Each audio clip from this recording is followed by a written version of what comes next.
was all because the driver's eyes wandered where they shouldn't have while driving. Afraid of being reprimanded by the young master, Balram, in an attempt to conceal his nervousness, pretended to rub his eyes and touch the back of his head. His little gesture immediately caught the young master's attention. That's something on you?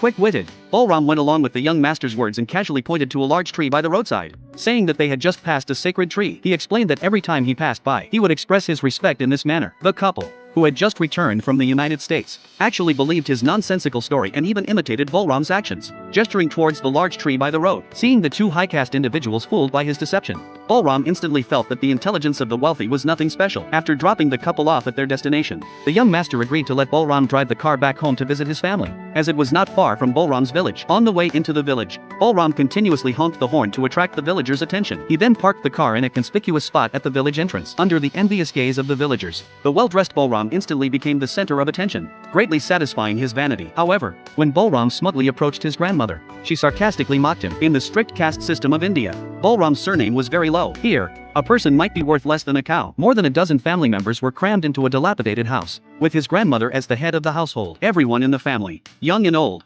had to work outside and hand over their earnings to the grandmother. Since Balram had gone to work as a driver for the landlord's family, he had never sent money back home. His grandmother didn't care about how he was doing. She only cared about how much money her descendants could bring her. Balram's father had contracted tuberculosis due to years of exploitation by his grandmother. The ruthless grandmother, unwilling to pay the high medical expenses, had him cremated before he even took his last breath. It was only after Balram handed over his wages in full that his grandmother's demeanor slightly improved.